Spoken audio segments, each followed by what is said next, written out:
La ilma lana illa ma'allamtana innaka antal alimul hakim wa la hawla wa la quwwata illa billahil aliyyil azim. Para hadirin dan hadirat jamaah Masjid Al-Hidayah yang dirahmati Allah Subhanahu wa taala. Alhamdulillah, di siang hari ini Allah Subhanahu wa taala berkenan memberikan kita nikmat berupa taufiknya. Allah Subhanahu wa taala bimbing kita dan ringankan langkah kita untuk melaksanakan kewajiban dari Allah Subhanahu wa taala, yaitu sholat zuhur berjamaah. Dan mudah-mudahan Allah Subhanahu wa taala sebagaimana berkenan memberikan kemudahan untuk kita melaksanakan ketaatan padanya, Allah pun berkenan untuk menerima amal saleh kita. Amin ya rabbal alamin. Para hadirin rahimakumullah, beberapa hari ini Allah Subhanahu wa taala berikan kita nikmat yang sangat besar yang terlihat oleh mata kita berupa turunnya banyak air hujan di tengah-tengah kita. Namun di sisi lain, beberapa saudara kita merasakan turunnya hujan ini sebagai sebuah musibah. Nah, di sini yang perlu kita fahami, yang perlu kita renungkan, bahwa di antara nikmat Allah yang paling langsung Allah turunkan buat kita adalah air hujan, tanpa ada media yang menghalangi turunnya rahmat Allah berupa air hujan ini sampai kepada kita. Namun apa yang telah terjadi tengah-tengah kita ini, janganlah kita kembalikan kepada Allah Subhanahu wa taala, karena Allah Tabaraka wa taala dalam Al-Quran telah mengajarkan kepada kita bahwa setiap kebaikan itu datang dari Allah Subhanahu wa taala. Namun berbagai macam ujian dan cobaan serta musibah yang kita rasakan ini tidak lain akibat pilihan yang kita pilih dengan tidak melaksanakan apa yang Allah Subhanahu wa taala telah aturkan buat kita. Karena di alam semesta raya ini Allah Subhanahu wa taala menciptakan makhluk-makhluknya penuh dengan keseimbangan. Baik tubuh kita, alam semesta, pegunungan, sungai dan lain sebagainya. Namun akibat kita tidak menjaga kestabilan, keseimbangan yang Allah atur buat kita semua, maka inilah yang dapat kita rasakan. Sehingga Allah Tabaraka wa taala sering mengingatkan pada kita dalam ayat-ayatnya. Allah berfirman, "Dhaharal fasadu fil barri wal bahri bima kasabat aydin nas." Dhaharal fasadu, tampak dan muncul berbagai kerusakan, fil barri, di daratan, wal bahri, juga lautan, bima kasabat aydin nas. Bima kasabat aydin nas, sebab ulah tangan manusia itu sendiri. Lalu Allah munculkan kerusakan ini. Apa kata Allah? Linudhiqahum ba'dalladzi amilu la'allahum yarji'un. Aku, kata Allah Subhanahu wa taala, berikan, cicipkan kepada mereka sebagian hasil dari kesalahan yang mereka perbuat. Untuk apa? Agar kita mau kembali dan merenungkan. Namun manusia, Allahu Akbar, setiap berlalu berbagai macam peristiwa dan kejadian, sedikit dari kita anak manusia yang mengambil pelajaran. Padahal Allah Tabaraka wa taala telah memberikan tuntunannya dalam Al-Quran. Walau anna ahlal qura amanu wattaqau lafatahna alaihim barakatin minas samai wal ard walakin kadzabu fa akhadnahum bima kanu yaksibun.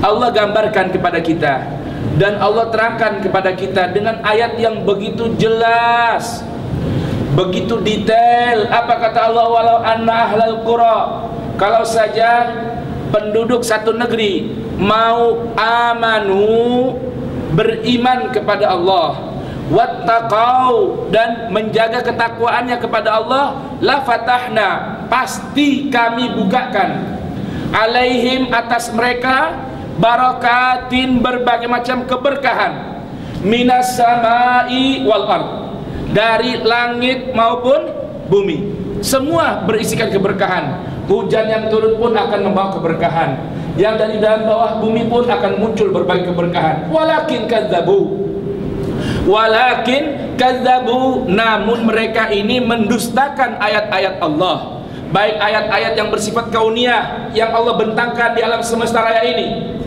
Ini semua yang ada di hadapan kita dari berbagai macam ciptaan Allah merupakan ayat-ayat Allah, tanda-tanda kebesaran Allah, ayat-ayat kauniyah yang Allah wujudkan di alam semesta raya, adanya hujan, siklus dan lain sebagainya. Walakin kadzabu, namun mereka ini mendustakan ayat-ayat Allah. Apalagi kita sekarang umat Islam ini banyak yang masih berada dalam kondisi hanya sebagai sebuah pengakuan mulut belaka. Mengaku beriman tapi jauh dari Al-Quran, mengaku orang Islam tapi tidak menjadikan Al-Quran sebagai panduan, hanya ucapan dan identitas kartu belaka.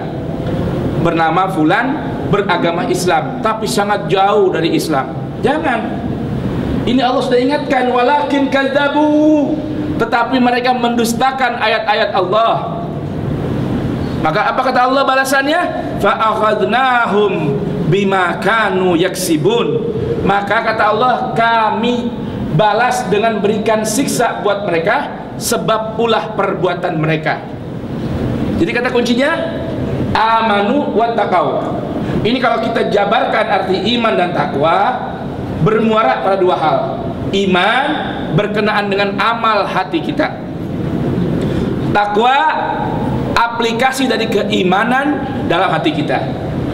Iman dan takwa. Maka jangan heran, dalam banyak ayat-ayat Al-Quran selalu Allah gandengkan antara iman, amal saleh. Alladzina amanu wa amilus salihat, illalladzina amanu wa amilus salihat. Iman itu adalah amalan hati kita, yang puncaknya adalah tajalli azamatillahi fil qulub, merasakan kehadiran Allah, merasakan kebesaran Allah, merasakan keagungan Allah, merasakan besarnya pengawasan Allah dalam hati kita, sehingga tidak kita berucap, tidak kita bersikap, tidak kita bertindak kecuali merasa selalu di hadapan kita Allah sedang mengawasi perbuatan kita.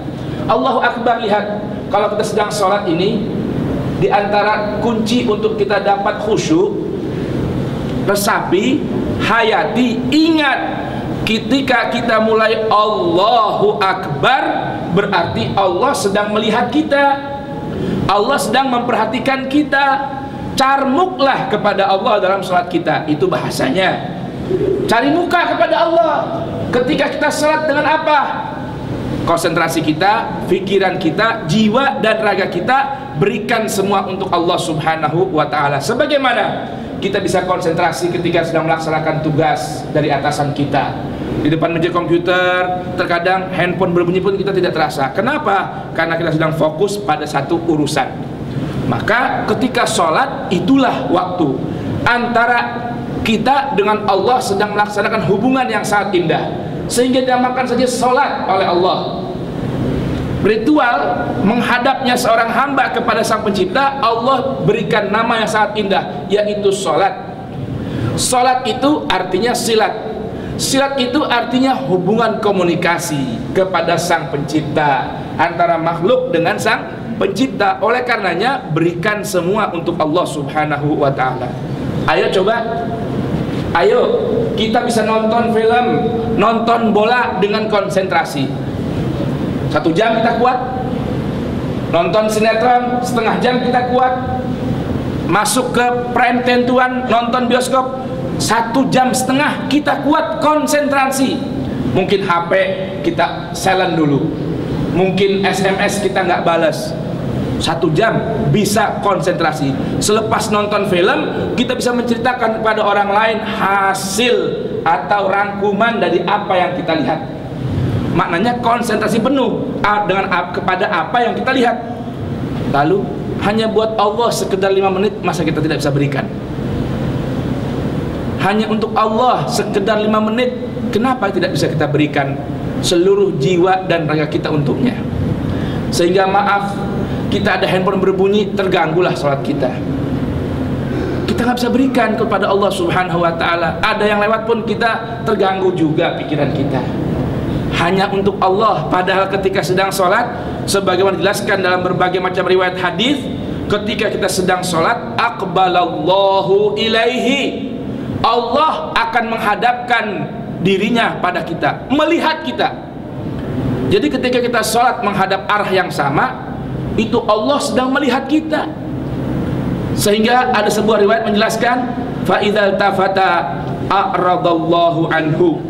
Kalau kita mulai mata kita melirik sana sini, konsentrasi kita hilangkan menghadap, bukan lagi menghadap arah yang kita tuju, maka a'radallahu anhu, Allah pun akan berpaling meninggalkan dirinya.